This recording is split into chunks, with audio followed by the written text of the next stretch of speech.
Welcome back to Danny Rants, episode 4. Today I have a Melbourne security overlord, Jay Thompson, who actually is the son of a famous security guard also, so it's in the blood.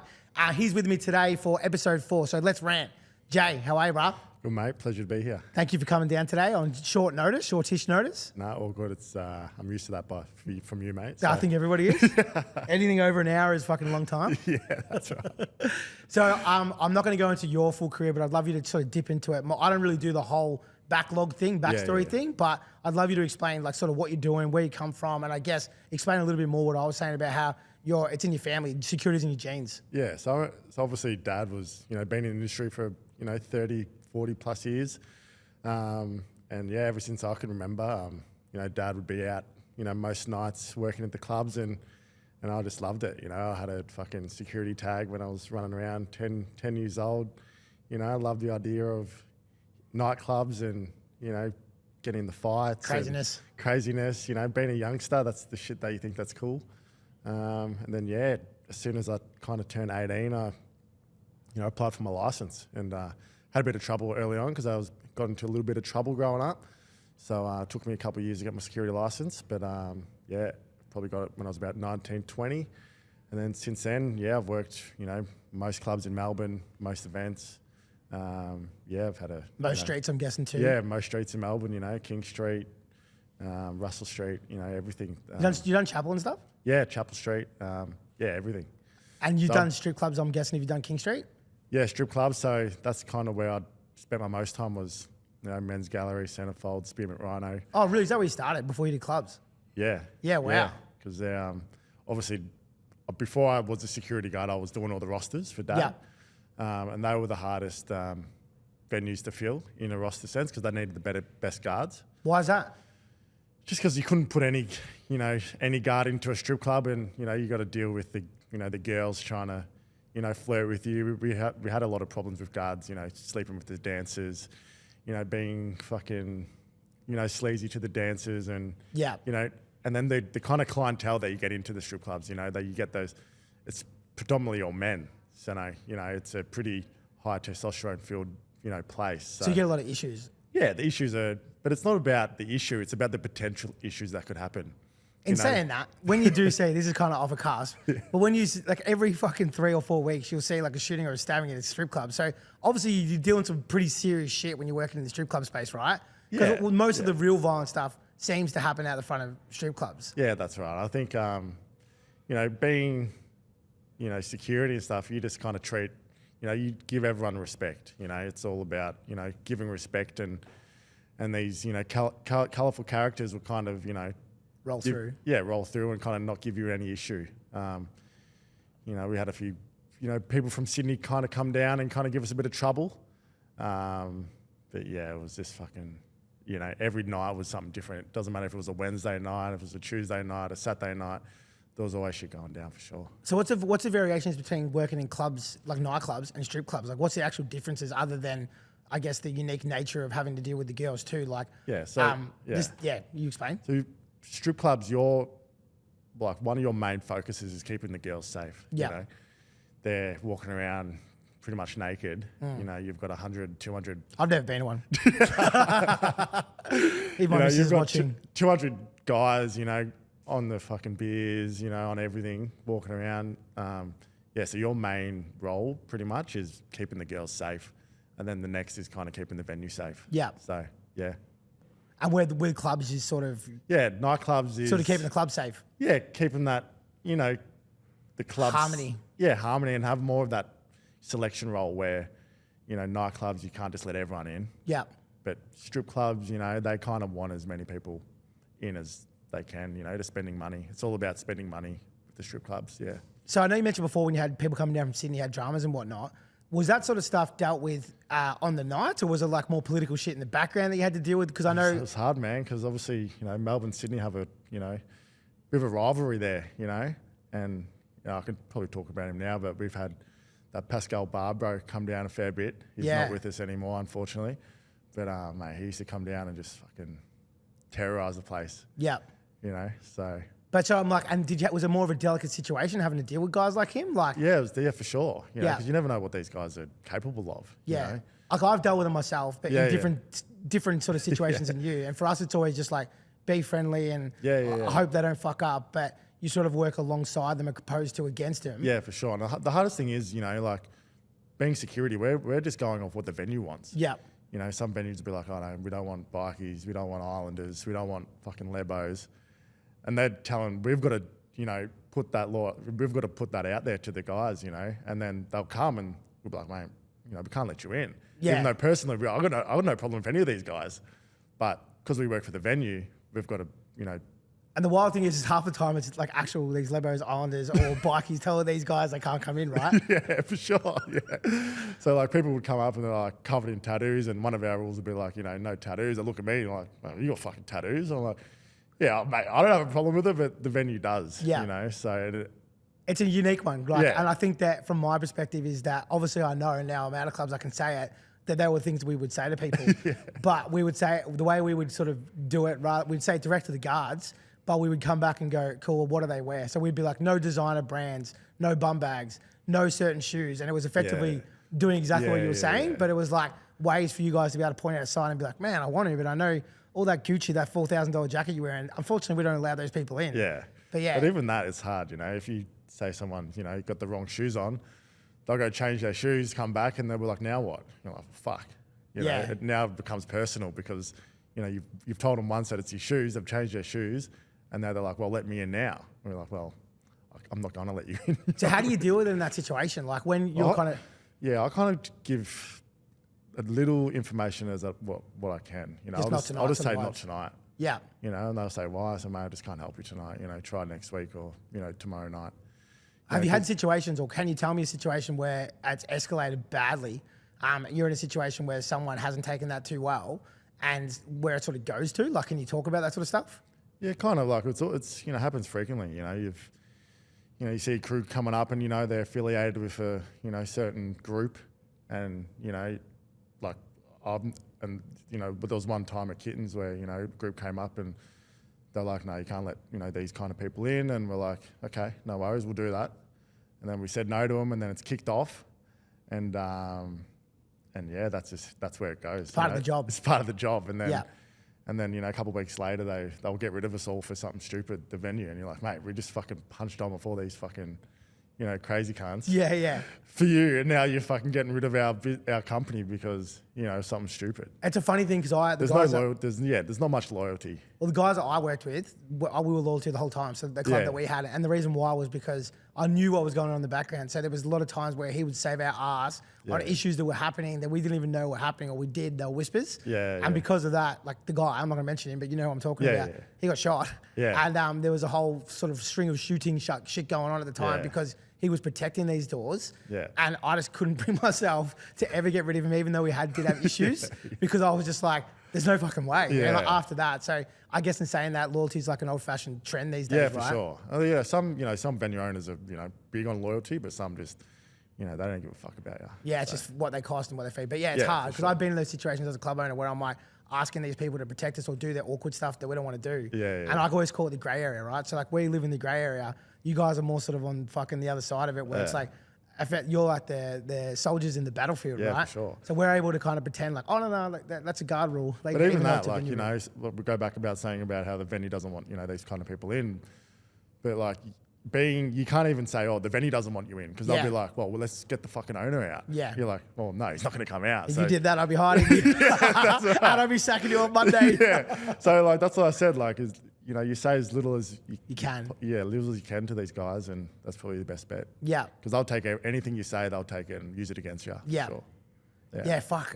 I'm guessing there's some pretty fucking scary times on the streets. Like, it's different for me. Like, I stood there and I know I felt safe, but the reason why I felt safe is there was 10 guards inside that had my best interest at heart at all times. I remember sometimes I'd get threatened and I'd be like, you know where to find me. Like, I'm standing out the front, but I had guys your size standing pretty like a meter but even or two that, away. like, we've had like that time I spoke to about before at Kittens, like it was me and a mate who was on the door with me at the time, and there was probably five Islander guys, and we punched on with them. We didn't get a chance to radio it through to the guards inside. Yeah. And I was thinking, luckily we didn't, because we would have fucking probably flogged them. Yeah. And then that would have caused more dramas down the track. So we were happy to cop a flogging. So that would be it. To keep the peace. Shake hands afterwards, and it never went. Move on from it. Move on from it. Yeah.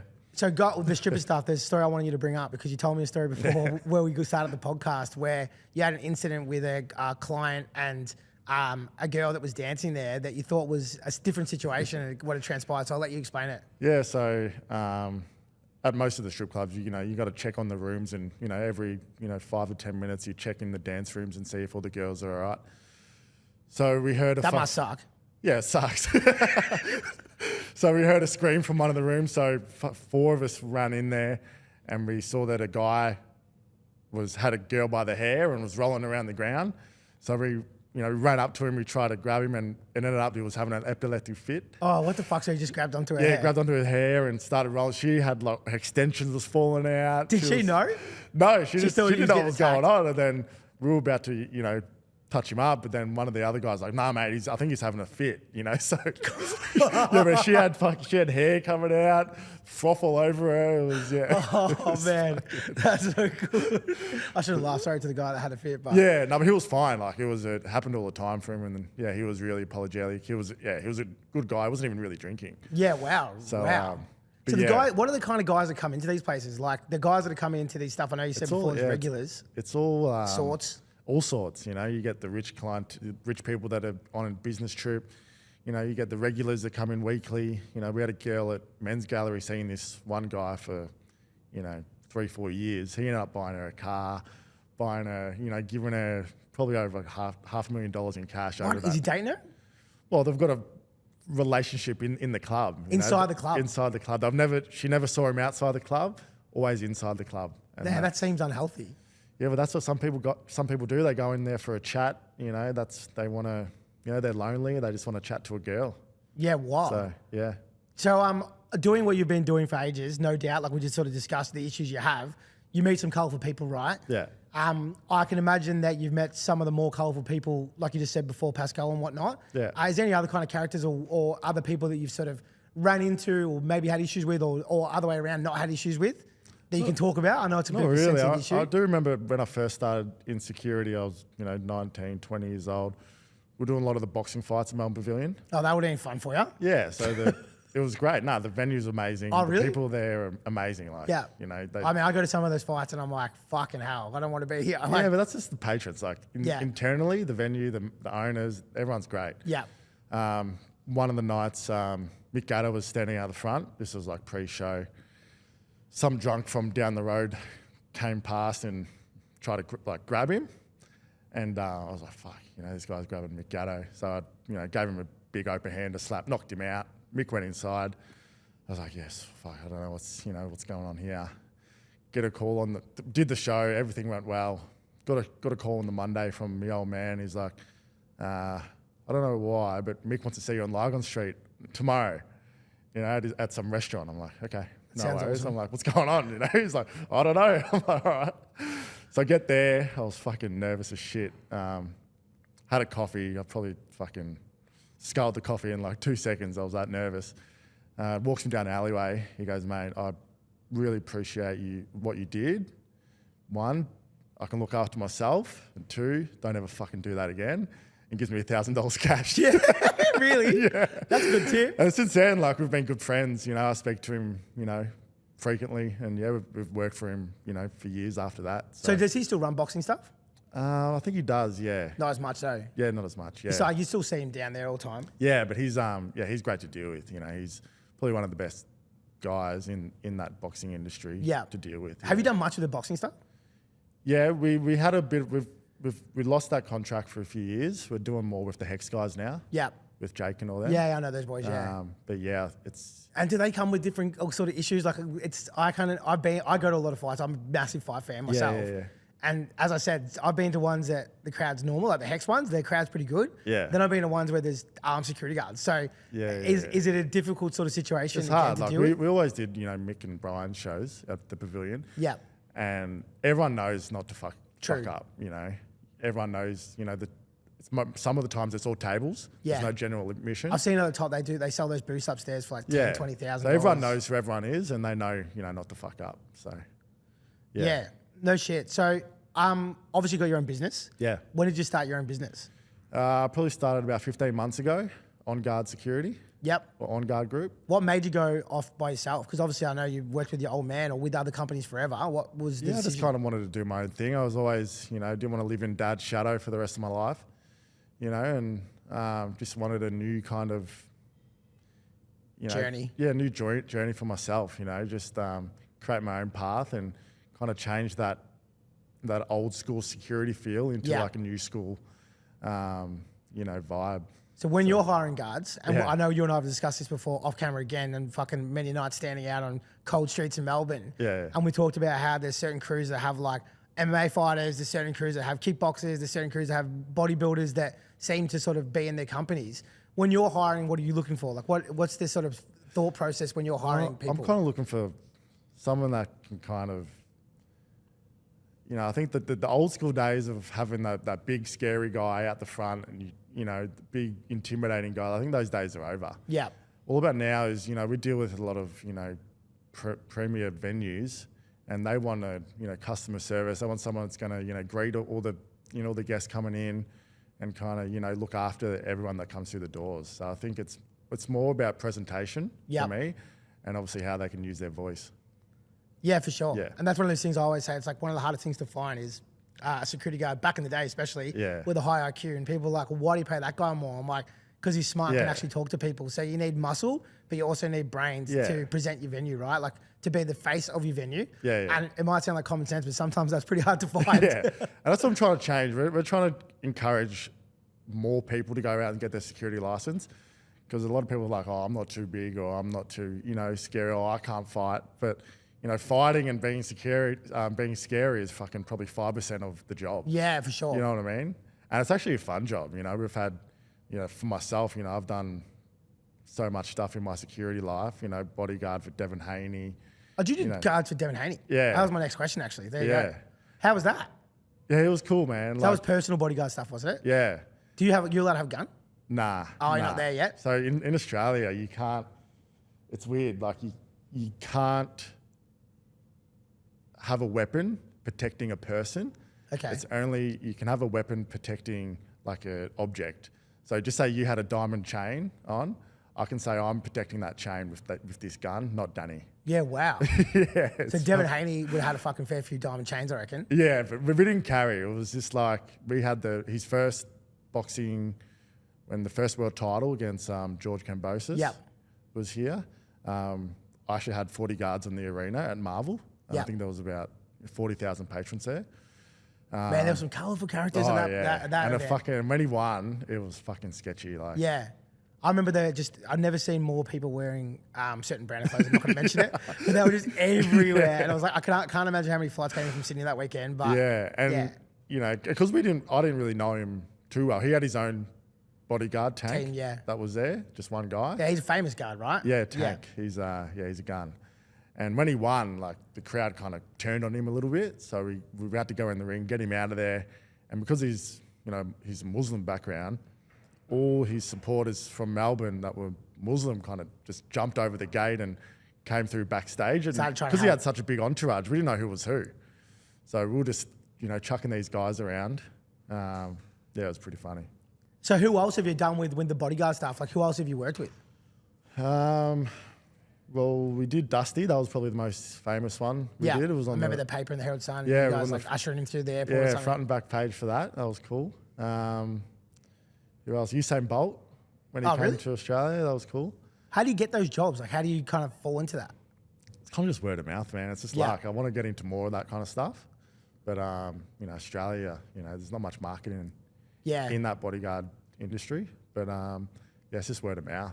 Did you have to do other sort of core stuff to get into that? Yeah, you got to do a bodyguard certificate. And what's that like? It's easy. It's just the whole.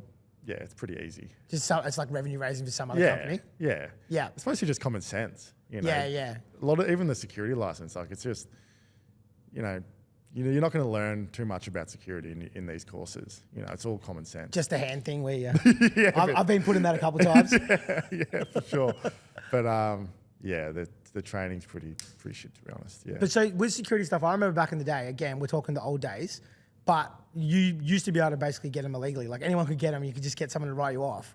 These days it's not like that, is it? It's like a Nah. lot more complicated. So Yeah, what's the it's hard. process these days compared to back then? Like I remember someone saying to me, give me $400, I'll give you a security license. Yeah, that'll be And we were working at a venue and I was a promoter at the time and they were just Yeah. trying to save costs. So I was going to do Yeah, it. fuck. If you could still do that, that'd be awesome. But now it's fucking, I think it's a 2-week face-to-face course. Yeah, I thought so. Because I Full-time. heaps of dudes I knew didn't do it because they're like 2 weeks too long. Yeah, and then got to do your fingerprints where you could be waiting for, for weeks or months to get booked in for your fingerprints, which is your police check. Yeah. And then you got to submit all your paperwork and send it off to LRD, which is, Victoria Police, and that could take 6 months. Yeah. So that's why there is such a shortage of guards at the moment because, who's got 2 weeks up their sleeve to not work, Yeah. and then have to wait another, 6 months to get your plastics in the mail. So, Yeah. Wow. Okay. yeah. So I know that you can't have a criminal record if you do this Yeah. job. So these days, back in the day, could you, or was it? I think so. I think it was a lot easier. Like, I think you didn't even need to do a course back in the day. I think when Dad was working, he just said he just used to just rock up and. Chuck on a fucking tag. Yeah. But yeah, it's now it's a lot harder. Yeah. So they have this other thing I can talk about. I don't know if you can talk about it, but I'm going to bring it up anyway. But I remember back in the day, they used to have like hit squads that were like non-security guards that you used to pay a little bit of extra money for protection of your guards. Can you confirm or deny that's a real thing? And does it still? I can confirm that I've seen it done in the past. Yeah. We call them sleepers. Sleepers, yeah. So they'll be, obviously. It's like a protection for the protection. Yeah. So obviously, if we punch on with a crew or we do something wrong, the cops will be like, who did this? They'll go to the security book and say, look, it's number 1. That number is Jay, and then we're going to take his license off you. Yeah. So these sleepers are kind of put in place to. Because they're not Protect wearing your a license. tag, no one knows who they are, so they'll come up and just wipe out whoever's in the way, and then kind of move on. Yeah, because this was a big thing back in the day. Like, you'd Yeah. have multiple sleepers on King Street. Yeah. I reckon some of those people might have been relatives, but no confirm or deny. But so, and as you were saying, things are changing now, but you don't Yeah. really see it anymore. So it's not something Nah. that I see anymore. Nah, you don't see it much anymore. So if a guard does hit someone, which Yeah. no doubt they do, and I'm sure that you in your career, you've seen it, your professional Yeah. career, what is the process and what actually happens? Firstly, let's go through a situation where a guard has or would hit someone, and then what happens afterwards. Yeah, so I've seen it, and I think it's all about luck. It's about luck, and if they call the cops, Yeah, if true. the patrons call the cops, then that's unlucky. How you kind of deal with the cops when they get there. Sometimes cops will come and they'll be like, oh, what's happened? And it's whatever you say will, turn him into, oh, we need to watch the footage. Yeah. Or that guy's been an idiot. We'll just get him to move on. Yeah. So a cop will come, they'll be like, oh, what's happened? Say, oh, this guy's been a dickhead. He's fucking threatening me. He tried to hit me first. And then I, open. So you kind of don't tell them too much. Yeah. And kind of put the reflection on the patron. But, and then they'll be like, all right, all sweet, we'll just get him to move on. Or they'll say, look, let's watch the footage.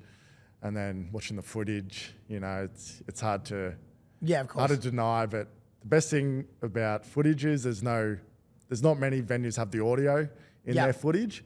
I think Men's Gallery, the Osborne, they've got actually audio. I've never seen a venue with audio. Yeah, so there'll be times where the guards will be like, put their hands up, be like, and they're, because it looks good on camera, the guards' hands are up, but they're saying, if I'm gonna fuck you, I'm gonna fucking kill you, and they're like this. So the guy's coming towards them, and then you fucking hit them, but it looks like on camera, I'm saying, go away, go away.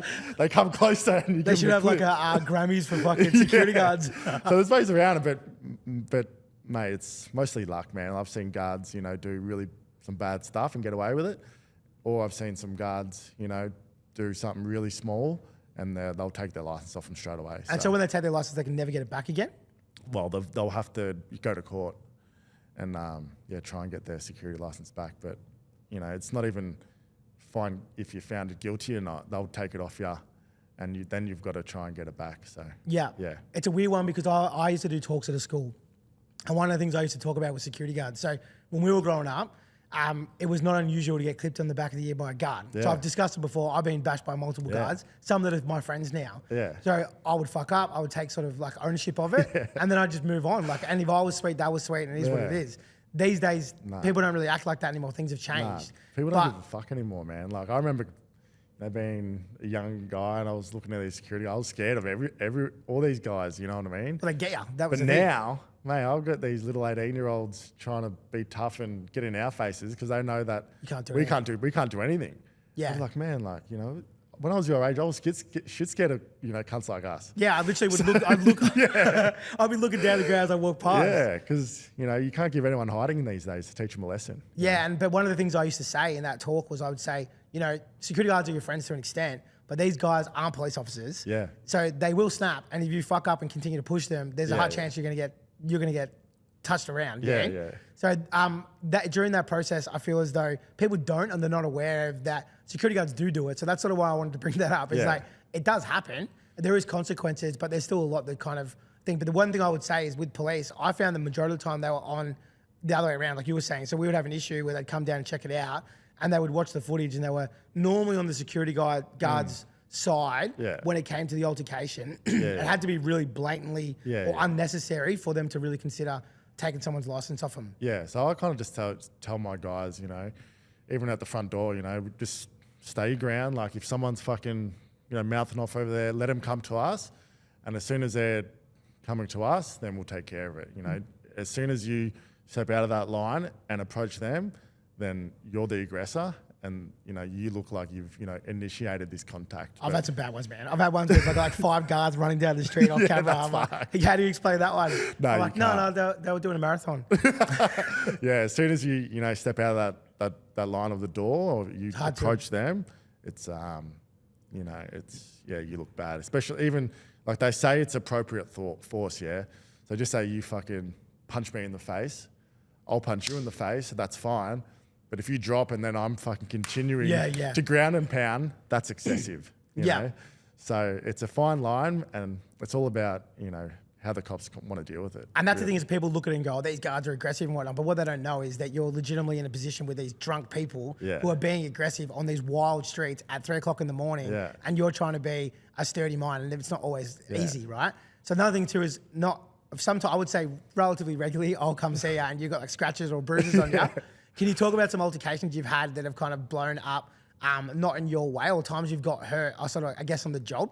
No, I don't know. I've kind of been lucky where I can see that's going to happen, so I kind of get there first. Yeah. In saying that, but you know, there's been times, especially I think with girls, it's probably the hardest one. Yeah. Because you know you're not going to hit a girl, or you're not going to, you know, choke out a girl, but you know I've had a girl. Unless you know, they ask. I've been walking out a girl. I've got a video of it. I'll send to you. And she's walking away and she fucking hits me with her handbag and a metal stud goes through my cheekbone. Was that like a year ago? Yeah. Yeah, I remember. I remember seeing the cut on your eye. That was actually the girls are the worst, man, because they don't care. They don't give a fuck. Nah. But I think guys are more like, you know, I'm not going to fuck up because they're rational. You know, we're going to get fucking hammered here. Yeah. But girls, they know we're not going to touch them. But then, you know, I've had a big bodybuilder girl work for me in the past, and she used to just ragdoll the shit out of every female that used to fuck up. Yeah. That would have been a good asset to the team. It was bad. I'd be like, Katie, sort her out. Yeah, it's cold. Yeah. So when you do the heavy metal stuff, right? Because I've seen them before, and they're coming through. Like, what's the process there? Because it looks pretty like busy when you're at the front. The crowd surfing. Yeah. Well, I love it, man. Like, you know, especially at the venue that I work at. We do a lot of it, eh? So that's Billboard 170 Russell. 170, yeah. So we, people come up, they do their death circle, they do the crowd surfing, and, you know, we just catch them and they love it. Sometimes I'm pulling them by their fucking fish hooking them, trying to get them to the front of the pit, and then you just make sure they're safe. It's all about just making sure everyone's safe. Yeah. You know? You're working for your dollar those days, right? Yeah, but it's mad. I love it. Some guys are like, fuck this, you know, but the guys that love what they do, it's fucking fun. You know? You're covered in sweat, you got blood, you got, you know, I've seen a wheelchair on getting crowd surf walk to the front. Yeah. You see fucking everything, especially these death metal gigs. Yeah, for sure. Man, I get in there. Like, I'm not a massive metal fan, but I love getting in those pits. You see girls getting punched in the face and they eat it and they love it. When they like, they run in, they just like full blown kick each other in the heads and shit, and then they like help each other up. It's wild. It's fun. Such a crazy scene. And the most non-violent people being the most violent people you've ever seen. It's wild, man. So you would say all kinds of crazy shit, no doubt. We've gone through clubs and strip clubs and boxing stuff. Have you seen any like really good, or do you have any good stories about like crazy shit you've seen in nightclubs? Other than death pits? Yeah, I remember one time, I think I was working at Tramp back in the day, and the toilets there were, you could see over the cubicles pretty easily. Yeah, I remember guards looking in there. And I did a walkthrough, pull my head over the top, and some chick's laying, like sitting there, spread eagle, and some guys just like eating her out. And we're like, wait, get out. Because the manager saw it. They're like, Jay, fucking kick these guys out. And she was off her head, obviously. Yeah, of course. And then there's a duty of care there, and then right? she was abusing the shit out of me, kicking her out. I'm like, mate, you're getting eaten out on a dirty toilet. Like, shut up. But there's a duty of care there, right? Because we used to catch people having sex in toilets all the time too. And everyone's like, what are you doing? I'm like, these people are fucked. Yeah. And so it's not that necessarily we care about them rooting in the toilets. It's that this might backfire us and the police might come and be like, okay, guard looked at that and they didn't let them go.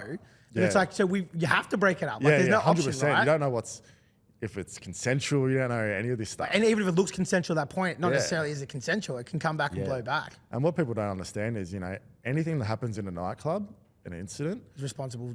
the venue, the cops will want every single footage of this person drinking every drink they've got from that venue. So you got to be careful of, this guy could come out from the venue, smack one of the guards on the way out, but they'll be like, oh, well, the venue actually gave him the alcohol to make him do that. So now, we had a situation where a guy got pissed in the venue. We didn't know. We had 1,000 people in there. Yeah. And he left, got in the car, drove down the street, like maybe 15 kilometers, did burnouts and died. Yeah. And we were really under distress for it. Like, they were going through us like a fine-tooth comb because we were being blamed for him consuming 14 drinks and passing away. And we were like, we didn't know this guy was going to drive his car. They're like, I'm like, at what point does this duty of care stop? Because 100%. we're supposed to breathalyze every driver that gets in the car. And we had another one that walked across the street and got hit near McDonald's. And they were like, again, he had too many drinks in your venue. I'm like, fuck, man. Like, what are we supposed to do? Yeah, so we've got at 170 billboards, we've got a nurse that's there full time, every trade. So we've got a first aid room, so if someone's, too drunk or not feeling well, we get them into the first aid room, make sure they've got a plan to get home. Yep. So we're covering all our bases. And that's where things have changed. Because back in the day, it was like, it was all for it one. was just one like for all. you'd carry people out, dump them in the gutter and walk People back didn't in. care. Man, that was me sometimes. I remember going to a venue like with the shirt ripped, covered in blood, and they were like, yeah, sweet, come in. But like, now, the conditions I used to get in were like, should have been illegal. There was one time actually in the first aid room, because we go, sometimes they've taken, the thing that I struggle with is when they've taken stuff on their own accord, like ketamine and juice. We haven't given them that substance, so they've done this to themselves. So this girl was, that's taken something. So I got her phone, saw Daddy, called Daddy, thinking that it was her old man. Some young guy answered the phone. I'm like, yo, are you fucking so-and-so's dad? They're like, no, man, I'm fucking 20 years old. So yeah, it's a crazy word out there, man. Like, it's fucking, you see some shit, definitely. So we're never have to wind it back because we're at the end of the episode now, but would you change it? Like, would you do anything else? Could you see yourself doing anything else? Nah, I couldn't, man. Like, I love it. Like, at the start of security, it was always about getting into fights. It was about, because, you're young, that's what you thought that was cool. Lifestyle, right? And the stories you hear passed down from generation. And whatnot. It'd be like, fuck, I want to be fucking punched on King Street at fucking 6 a.m. But now, I'm fucking finished with all that shit. It's all about, making sure these kids are safe getting home. You know, they've had a good night. I like the feeling of, little Danny's fucking had too many drinks. I've looked after him.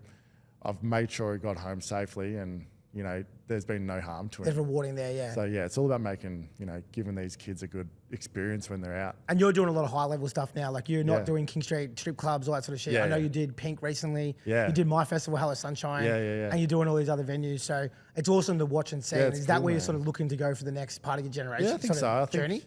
Think, I want to get into more kind of bodyguarding stuff. Yep. And then these big, major events. Pink was, a pretty good experience. She had a security team of like 10 from all over the world, pretty much like SAS kind of soldiers. It's like me. But just keep, getting as pretty much any work we can get, man. Yeah. Yeah, and just kind of making it better. Love it, man. Thank you so much for coming down. Thanks, Danny. Last bit I will say is from my sponsors, WP. Believe it or not, I own the brand. I say this every single time. WP Shots, #1 alcohol in the country, which is a complete lie, but who cares? Because it's my fucking podcast. Jay, I'd like to gift you one of these. So WP Shots on behalf of me and my Beautiful. sponsors. Thanks, and mate. thank you so much for coming down. Beautiful. Thanks, Danny. Legend, brother. See you, bruv.